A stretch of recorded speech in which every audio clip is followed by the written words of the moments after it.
നമസ്കാരം, എന്റെ പേര് Smitha Haridas. Higher secondary school അധ്യാപികയാണ്. ഫോക്കസ് ഏരിയ ടോപ്പിക്കുകളെ ആസ്പദമാക്കി ഈസി ക്വസ്റ്റ്യൻസ് ആൻഡ് ആൻസേഴ്സ് പറയാമെന്ന് വിചാരിക്കുന്നു.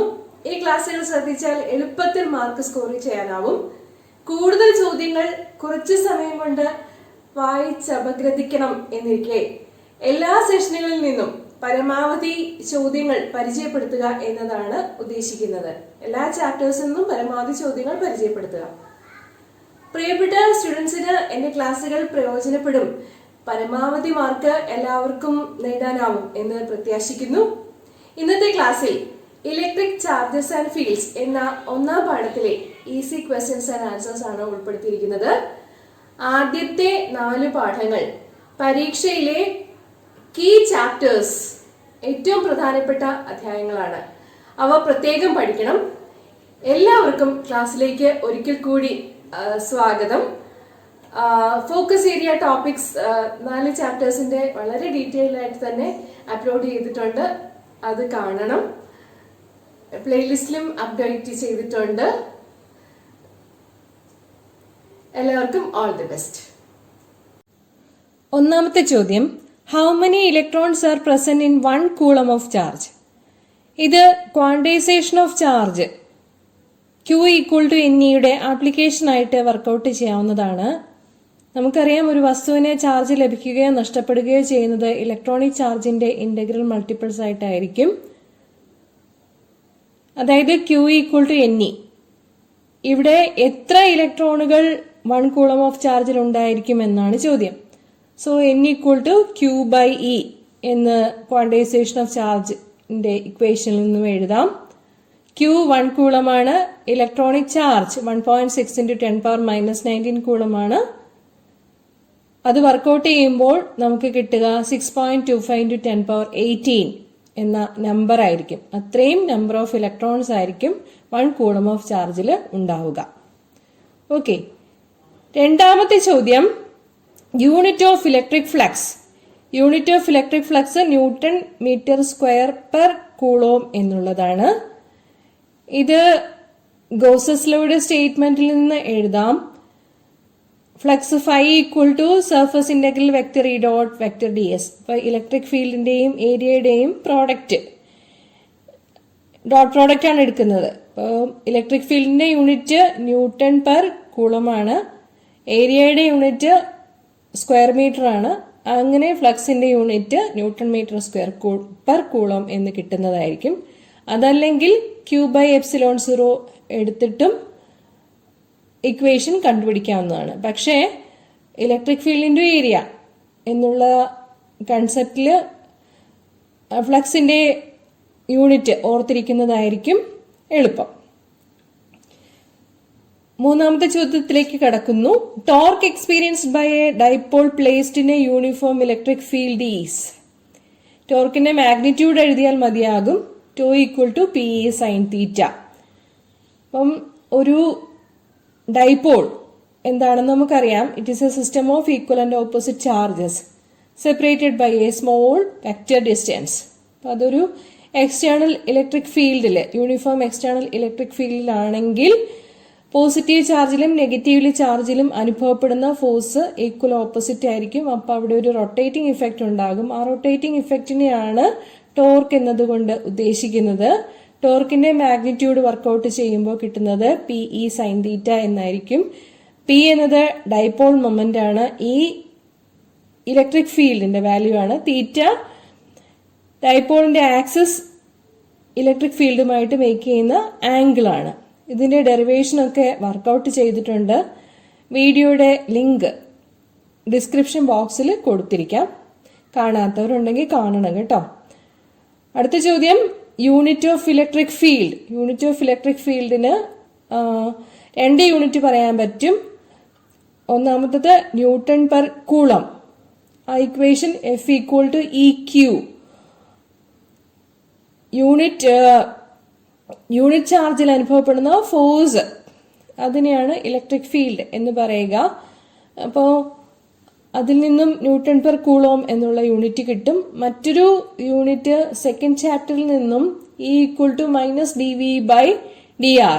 Negative gradient of potential. ആ ഡെഫിനിഷൻ എടുക്കുകയാണെങ്കിൽ മാഗ്നിറ്റ്യൂഡ് കൺസിഡർ ചെയ്യുമ്പോഴേക്കും ഇലക്ട്രിക് ഫീൽഡിന്റെ യൂണിറ്റ് വോൾട്ട് പെർ മീറ്റർ എന്നെടുക്കാവുന്നതാണ്. ഓക്കെ, അടുത്ത ചോദ്യം, how much greater is 1 microcoulomb compared to an electronic charge? അപ്പൊ ഇത് റേഷ്യോ എടുക്കാനാണ് നമ്മളടുത്ത് പറഞ്ഞിരിക്കുന്നത്. മൈക്രോകൂളം എന്ന് പറഞ്ഞാൽ 10⁻⁻6 കൂളമാണ്. Electronic charge 1.6 × 10⁻⁻19 കൂളമാണ്. അപ്പൊ അതിന്റെ റേഷ്യോ വെറുതെ എടുത്താൽ മതി. റേഷ്യോ എടുക്കുമ്പോഴേക്കും 10⁻13 എന്ന് കിട്ടുന്നതായിരിക്കും. So 1 microcoulomb is 10⁻13 times greater than an electronic charge. Clear? ആറാമത്തെ ചോദ്യത്തിലേക്ക് കടക്കുന്നു. A point charge of 2 microcoulomb is placed at the center of a cubic Gaussian surface of side 0.5 cm. What is the net flux through the surface? ഇവിടെ സൈഡിന്റെ magnitude തന്നിട്ടുണ്ട്. അതിൽ കാര്യമൊന്നുമില്ല.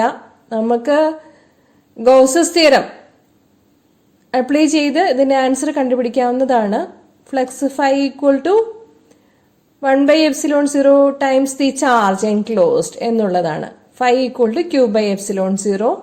ഇവിടെ point ചാർജിന്റെ value 2 മൈക്രോകൂളം ആണ്. അത് കൂളത്തിലേക്ക് ആക്കുമ്പോഴേക്കും 2 × 10⁻⁻6 കൂളം എന്ന് കിട്ടും. പിന്നെ നമ്മുടെ ε0യുടെ മാഗ്നിറ്റ്യൂഡ് 8.85 × 10⁻⁻12 ആണെന്ന് അറിയാവുന്നതാണ്. അത് വർക്ക്ഔട്ട് ചെയ്യുമ്പോൾ flux 2.25 × 10⁻5 newton metre square per coulomb എന്നുള്ളത് ആയിരിക്കും. Net flux through the surface ആണ് ഈ വാല്യൂ. നമുക്കറിയാം ഒരു ക്യൂബ് എന്നാൽ അതിന് 6 വശങ്ങളുണ്ട്. അപ്പോ ഓരോ വശങ്ങളിൽ കൂടിയുള്ള ഫ്ലക്സ് എത്രയാണെന്ന് ചോദിച്ചു കഴിഞ്ഞാൽ അത് 1/6 വാല്യൂ ആയിരിക്കും. ഓക്കെ, ഇവിടെ ഇപ്പൊ നമുക്ക് നെറ്റ് ഫ്ലക്സ് ചോദിച്ചിരിക്കുന്നത് കൊണ്ട് 5 കണ്ടുപിടിച്ചാൽ മതി. ഓരോ സൈഡിൽ കൂടിയുള്ള ഫ്ലക്സിന്റെ വാല്യൂ ചോദിക്കുകയാണെങ്കിൽ 1/6 എടുക്കേണ്ടതായിട്ട് വരും. ഓക്കെ, അങ്ങനെയും ചിലപ്പോൾ ചോദ്യം ചോദിക്കാം. 7th question. Suppose that you are in a cave deep within the earth. Are you safe from thunder and lightning? Why? എല്ലാ പ്രാവശ്യവും പരീക്ഷയ്ക്ക് പ്രതീക്ഷിക്കാവുന്ന ഒരു ചോദ്യമാണ് ഇത്. ഇലക്ട്രോസ്റ്റാറ്റിക് ഷീൽഡിംഗ് അതിന്റെ ആപ്ലിക്കേഷൻ ആയിട്ടാണ് ഈ ചോദ്യത്തെ കാണാവുന്നത്. അതായത് ഒരു ക്യാവിറ്റിക്കുള്ളിലായിരിക്കുമ്പോൾ അവിടെ ചാർജ് എൻക്ലോസ് ചെയ്തിട്ടുണ്ടാവില്ല. No charge is enclosed inside a cavity. Q0 ആയിരിക്കുമ്പോൾ ഇലക്ട്രിക് ഫീൽഡും 0 ആയിരിക്കും ക്യാവിറ്റിക്കുള്ളില്. ഇതിനെ പറയുന്ന പേര് ഇലക്ട്രോസ്റ്റാറ്റിക് ഷീൽഡിംഗ് എന്നാണ്. Okay, so safe from thunder and lightning ഒരു ബസ്സിനുള്ളിലോ കാറിനുള്ളിലോ ഒക്കെ ആയിരിക്കുമ്പോൾ എന്ന് പറയുന്നത് ഇലക്ട്രോസ്റ്റാറ്റിക് ഷീൽഡിംഗ് തന്നെയാണ്. വളരെ ഇമ്പോർട്ടന്റ് ആയിട്ടുള്ള ക്വസ്റ്റ്യൻ ആണിത്. നെക്സ്റ്റ് ക്വസ്റ്റ്യൻ, ഇലക്ട്രോമോട്ടീവ് ഫോഴ്സ് എന്തിനെയാണ് സൂചിപ്പിക്കുന്നത്? ഇലക്ട്രോമോട്ടീവ് ഫോഴ്സ് എന്ന് പറഞ്ഞാൽ എനർജി പെർ യൂണിറ്റ് ചാർജ് ആണ്. 4 ഓപ്ഷൻസ് കൊടുത്തിട്ടുണ്ട്. ഇവിടെ തന്നിരിക്കുന്നതിൽ ഏറ്റവും കറക്റ്റ് ആയിട്ടുള്ളത് എനർജി പെർ യൂണിറ്റ് ചാർജ് ആണ്. ഓക്കെ, അടുത്ത ചോദ്യം നമ്മൾ ഓൾറെഡി സൂചിപ്പിച്ചു കഴിഞ്ഞതാണ്. Why is it safe to be inside a bus than sheltered under a tree during lightning? ഇടിമിന്നലുള്ള സമയത്ത് ഒരു മരത്തിന്റെ ചുവട്ടിൽ നിൽക്കുന്നതിനേക്കാളും സുരക്ഷിതമായിട്ടുള്ളത് ഒരു ബസ്സിനുള്ളിലോ കാറിനുള്ളിലോ ഒക്കെ ആയിരിക്കുമ്പോഴാണ്. അതിന് കാരണം എന്താണെന്നാണ് ചോദ്യം. ക്യാവിറ്റിക്കുള്ളിൽ ചാർജിനെ എക്സിസ്റ്റ് ചെയ്യാൻ പറ്റാത്തത് കൊണ്ട് ഇലക്ട്രോസ്റ്റാറ്റിക് ഷീൽഡിംഗ് ഉണ്ടാവും. അപ്പോൾ ക്യാവിറ്റിക്കകത്ത് നമ്മൾ സേഫ് ആയിട്ട് ഇരിക്കും എന്ന് പറയുന്നതാണ് ഇതിന്റെ ഉത്തരം. Due to electrostatic shielding, no charge and electric field is present inside a conductor. Okay. ഇടിമിന്നലുള്ള സമയത്ത് മരത്തിന് താഴെ നിൽക്കുന്നത് അത്യന്തം അപകടകരമാണ്. കാരണം മരങ്ങൾ ഗ്രൗണ്ടിൽ നിന്ന് ഉയർന്നു നിൽക്കുന്നതിനാൽ മിന്നലിനെ അതിന് പെട്ടെന്ന് ആകർഷിക്കാൻ പറ്റും. മരങ്ങളേക്കാൾ നല്ല വൈദ്യുത ചാലകങ്ങളാണ് അല്ലെങ്കിൽ കണ്ടക്ടറുകളാണ് മനുഷ്യ ശരീരം എന്ന് പറയുന്നത്. അതുകൊണ്ട് മരത്തിനടുത്ത് നിൽക്കുമ്പോൾ മരത്തിൽ നിന്ന് മിന്നൽ മനുഷ്യ ശരീരത്തിലേക്ക് ചാടിപ്പിടിക്കാൻ സാധ്യതയുണ്ട്. അങ്ങനെയാവുമ്പോൾ ഒരിക്കലും തുറസായ സ്ഥലത്തോ മരത്തിന് താഴെയോ ഇടിമിന്നലുള്ള സമയത്ത് നമ്മൾ നിൽക്കാൻ പാടില്ല. ഒരു ക്യാവിറ്റി, അതായത് വീട്, കാർ, ബസ് ഇങ്ങനെ കവചിതമായ വസ്തുവിനുള്ളില് ചെരുപ്പിട്ട് നിൽക്കുന്നതായിരിക്കും ഏറ്റവും സുരക്ഷിതമായിട്ടുണ്ടാവുക. ഇക്കാര്യം ഇലക്ട്രോസ്റ്റാറ്റിക് ഷീൽഡിംഗ് എന്തായാലും ഇമ്പോർട്ടന്റ് ആണ്, പഠിച്ചിരിക്കണം. പരീക്ഷയ്ക്ക് ക്വസ്റ്റ്യൻ ഉറപ്പായും ഈ ഭാഗത്ത് നിന്ന് പ്രതീക്ഷിക്കാം. ഓക്കെ, അടുത്ത ചോദ്യം ക്വാണ്ടൈസേഷൻ ഓഫ് ചാർജ് എന്നാണ്. സ്റ്റേറ്റ്മെന്റ് നമുക്കറിയാവുന്നതാണ്, Q = +or- NE. ചോദ്യം വായിക്കുന്നു. All free charges are integral multiple of a basic unit of charge E. Then quantization rule of electric charge implies. ഇവിടെ 4 ഓപ്ഷൻസ് തന്നിട്ടുണ്ട്. ഏറ്റവും കറക്റ്റ് ആയിട്ടുള്ളത് അല്ലെങ്കിൽ കറക്റ്റ് ആയിട്ടുള്ള ഒരേ എണ്ണം എന്ന് പറയുന്നത് Q = NE എന്നതാണ്. Q = +or- NE. ചാർജ് ലഭിക്കുകയോ നഷ്ടപ്പെടുകയോ ചെയ്യുന്നത് ഇലക്ട്രോണിക് ചാർജിന്റെ ഇന്റഗ്രൽ മൾട്ടിപ്പിൾസ് ആയിട്ടായിരിക്കും എന്ന് പറയുന്നതാണ് ക്വാണ്ടൈസേഷൻ ഓഫ് ചാർജ് എന്നത്. ഇലക്ട്രോൺ നഷ്ടപ്പെടുമ്പോൾ വസ്തുവിന് പോസിറ്റീവ് ചാർജ് ആയിരിക്കും, ഇലക്ട്രോൺ ലഭിക്കുമ്പോൾ വസ്തുവിന് നെഗറ്റീവ് ചാർജ് ആയിരിക്കും ഉണ്ടാവുക. ഓക്കെ, മറ്റൊരു ചോദ്യം ഈ ഭാഗത്ത് നിന്ന് ചോദിക്കുന്നത്, ക്വാണ്ടൈസേഷൻ ഓഫ് ചാർജ് എന്ന് ചോദിക്കുന്നത്, ക്വാണ്ടൈസേഷൻ നടക്കുമ്പോൾ മാസ് ട്രാൻസ്ഫർ ചെയ്യപ്പെടുന്നുണ്ടോ എന്നുള്ളതാണ്. ഇലക്ട്രോണിന് എന്തായാലും മാസ് ഉണ്ട്, നമുക്കറിയാവുന്നതാണ്. ഇലക്ട്രോണിന്റെ മാസ് വളരെ ചെറുതാണ്, 9.1 × 10⁻³ കിലോഗ്രാമേ ഉള്ളൂ. എന്നിരുന്നാലും മാസ് ഉണ്ട്. അതുകൊണ്ട് തന്നെ ചാർജിങ് നടക്കുമ്പോൾ മാസ് ലഭിക്കുകയോ അല്ലെങ്കിൽ നഷ്ടപ്പെടുകയോ ചെയ്യുന്നുണ്ട്. ഇപ്പൊ ഇലക്ട്രോൺ നഷ്ടപ്പെടുകയാണെങ്കിൽ, പോസിറ്റീവ് ചാർജ് ആവുകയാണെങ്കിൽ മാസ് കുറയും.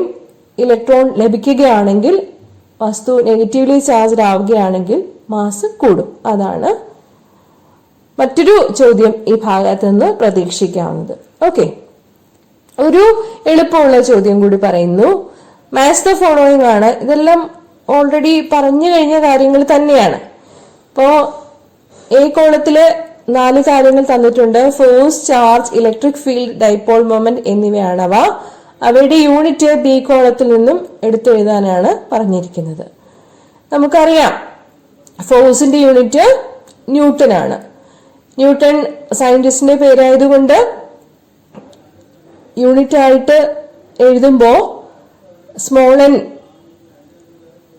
വെച്ച് വേണം തുടങ്ങാൻ, അല്ലെങ്കിൽ N എന്ന് സിമ്പിൾ എഴുതാം ന്യൂട്ടൺ എഴുതുമ്പോ.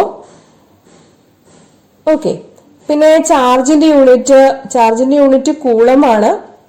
കൂളമും സയന്റിസ്റ്റിന്റെ പേരാണ്. അപ്പോ അതും സ്മോൾ ലെറ്ററിൽ വേണം തുടങ്ങാൻ. അതല്ലെങ്കിൽ C സിമ്പിൾ എഴുതാം. ഇലക്ട്രിക് ഫീൽഡിന്റെ യൂണിറ്റ് നമ്മൾ ഓൾറെഡി ഡിസ്കസ് ചെയ്ത് കഴിഞ്ഞതാണ്, N/Coulomb or Volt/meter. Dipole moment എന്ന് പറഞ്ഞാൽ P എന്ന അക്ഷരം കൊണ്ടാണ് സൂചിപ്പിക്കുന്നത്. P = 2AQ. 2AQ എന്ന് പറഞ്ഞു കഴിഞ്ഞാൽ 2A distance between the 2 equal and opposite charges of magnitude Q എന്നതാണ്.